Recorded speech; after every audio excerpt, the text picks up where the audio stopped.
This is a Squiz podcast. We're your shortcut to being informed. The inauguration was huge. As I said, we're going to spend a bit of time with it this week because I'm getting a lot of texts from people saying, whoa, what happened this week? So here we go. Let's just do it chronologically, I think. At the start of the week, Joe Biden, in the dying hours of his presidency, issued a handful of pardons, Claire. Yeah, and we've talked about pardons before, but essentially they're just a way for a president, happened many, many times in the past, can basically give people a free pass on whatever conviction might have happened. The Biden's ones, though, that he issued right at the end of his presidency were a little bit different because they're preemptive.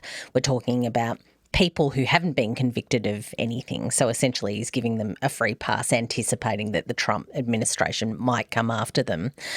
He's worried about that.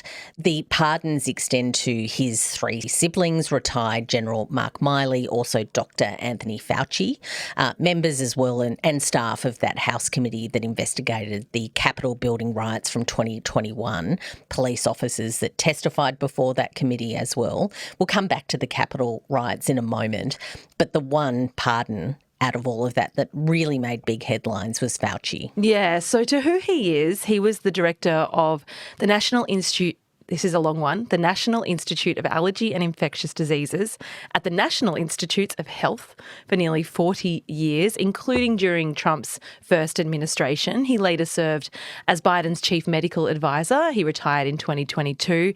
He helped coordinate the nation's response to the COVID-19 pandemic. He was widely criticised by Trump and others for the approach.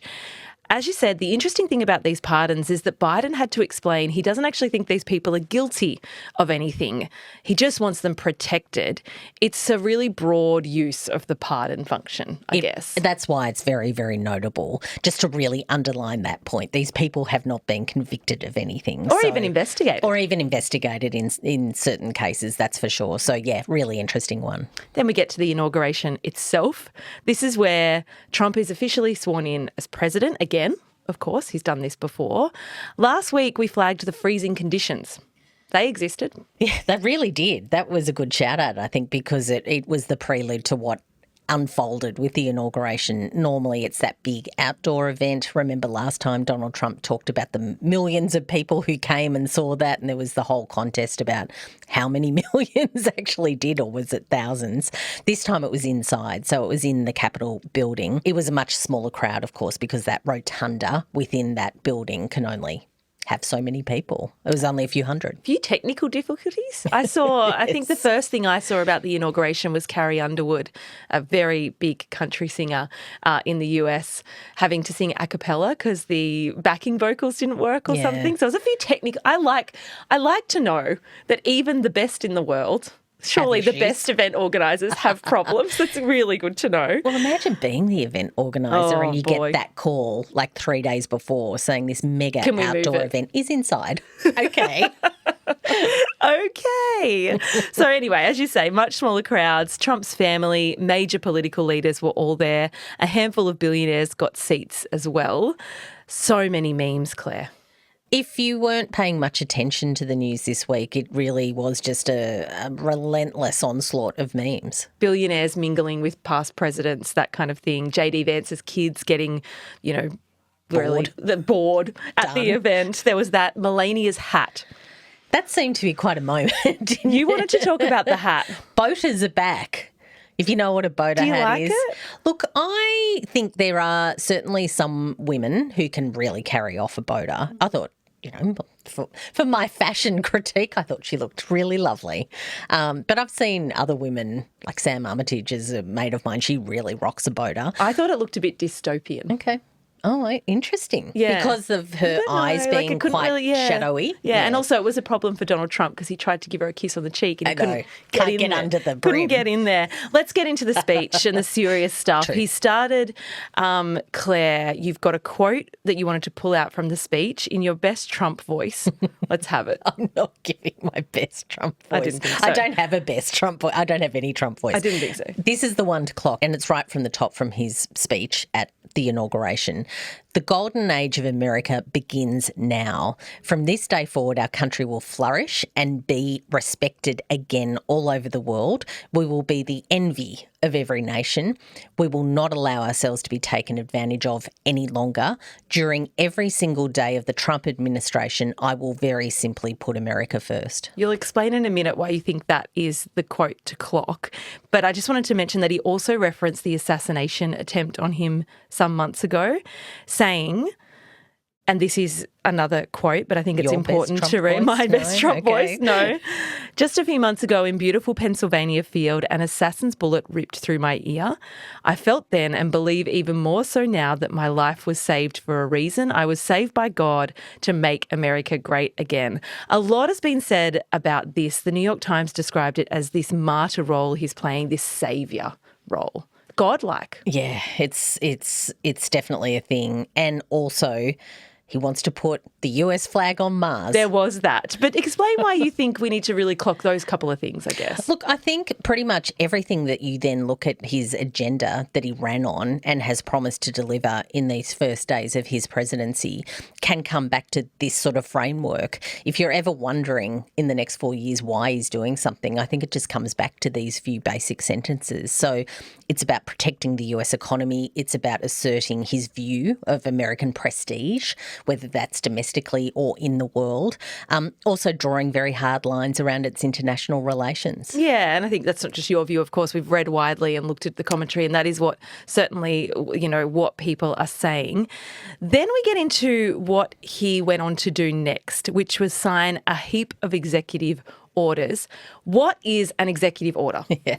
So it feels like plenty of people have been talking about this all week and no one has sort of really explained what they actually are. The only place I could find an explanation was the BBC. Oh, there you go. I was like, the good old British public broadcaster. Here we go. I just think there's an assumption. I know. There absolutely is. So what it is a written order issued by the president to the federal government, which does not require congressional approval. They can be subject to legal review, of course, because they have to sort of operate within the bounds of American law. But it is a way for presidents to overturn previous policies and to make their mark very quickly. Very quickly. Trump certainly did that. A few notable ones we'll run through. You might have seen in the news include declaring there are only two genders, male and female, in the US. That will become the official policy of his government. His view is, and he articulated this in his speech, it's to end the government policy of trying to socially engineer race and gender into every aspect of public and private life. He says we will forge a society that is colourblind and merit-based. What it'll essentially do is roll back protections that were extended by the Biden administration to transgender people. There's also rolling back of policies across organisations, whether they're private or public organisations, terminating diversity, equity, inclusion programs. Mostly within the federal government, though, and this has cued a huge debate about the implications for people who do identify that way. From there, Claire, another one people might have picked up on is around border and immigration. Yep. So he declared a national emergency at the border with Mexico. He started to wind back some of the policies from the Biden administration there too. So some say it could lead to mass deportations. That's definitely something that's being watched very closely in the US at the moment. There's also this end to an order that issues birthright citizenship in the United States. That's a measure that has already been blocked by lawmakers, but expect a lot more on that. A lot more on that. So anyone born in the US is considered a citizen at birth. Trump's concern is that those who are arriving illegally into the US are then having children. He's saying, for example, individuals born in the United States are not entitled to automatic citizenship if the mother, for example, was in the country unlawfully and the father was not a citizen or lawful permanent resident. But as you say, this is being widely challenged. A quick Google of this is, I think it's a number of states, like I want to say like in the teens, that many states are already saying absolutely not. This is not a thing. We will challenge it. So that'll be debated. Energy. energy, a big part of the Trump agenda. So you'll remember the whole drill, baby, drill narrative. What Trump has done is declare a national energy emergency. Perhaps the thing that got the most attention was his attempt to withdraw support, federal government support for electric vehicles. There's a whole New York Times daily episode on that. If you want to go deeper on that, have a listen. Have you listened to that one yet? I have, yeah. I thought it was interesting because what I immediately thought to myself was, hold on a minute. Elon Musk owns Tesla. Yep. Elon Musk is Trump's best mate at the moment. Yep. How does that work? This podcast does explain that this measure will mainly affect legacy manufacturers who need help getting out of the old way of things and getting into the new way of things, which is EVs, whereas Tesla only does EVs. So they're likely to be less impacted than others. That episode goes deeper. It is worth a listen. Elon Musk does bring us to the tech bros, though. They were a big part of this inauguration story. And to the memification of it all. We flagged also last week that there was this idea that you would have Elon Musk, Mark Zuckerberg, Jeff Bezos and others all sitting together at the inauguration. When you look at the pictures, I mean, what Mark Zuckerberg was looking at, I'll let you find out. I didn't know this, but he's been caught having a little... Well, I mean, it's hard not to look. It's hard not to look. Lauren Sanchez is Jeff Bezos' partner. She was wearing a bra with a suit jacket on, and he had a look. He was, yes, and smiled and sprung like he knew it was sprung. That was one of those moments that did go a bit viral, particularly on the platforms that he owns. So that was a whole thing.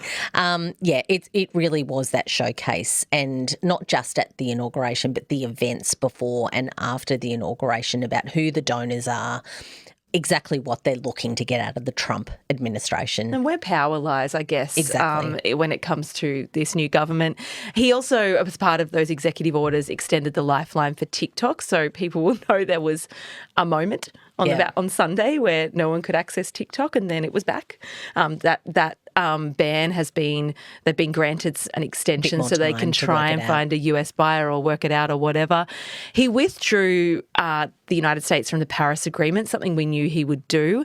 Perhaps the showstopper, though, Claire, was an executive order to pardon or commute the sentences of 1,500 people in connection with the Capitol riots on the 6th of January 2021. He had promised to do that as he was campaigning. There was quite a campaign moment actually about a choir of those men who had been put behind bars for their role in those riots, singing the national anthem. It was one of the big moments of one of his first rallies. So, that he has followed through on that promise has definitely been a really big deal. About 250 of those are still in prison, but they've started to be released. There's so much more. We just wanted to give you a really good recce because it has been a lot to keep up with this week. And I think our mission is to keep you informed. That is probably, if you saw the news coverage, probably what you mainly saw in an explanation of each of those things. Probably the only other thing to mention, I just realised before we go onto something else, is big global conflicts. So he has said to Vladimir Putin, let's try and put an end to this war. He said he could end the war in 24 hours. He's clearly not met that deadline. Didn't meet that one. No, he did not meet that deadline. But when it comes to things, taxes, tariffs, sanctions, talking to Putin about what deals could be done there if there is peace, those things have started already. Yeah, he's put pressure on him to say, end the war in Ukraine or else. Maybe we can work something out. Yeah. It's a big job to be president. Oh, gosh, it really is. Thanks for watching. For more news with the Squiz, make sure to hit subscribe using the button below. We're your shortcut to being informed.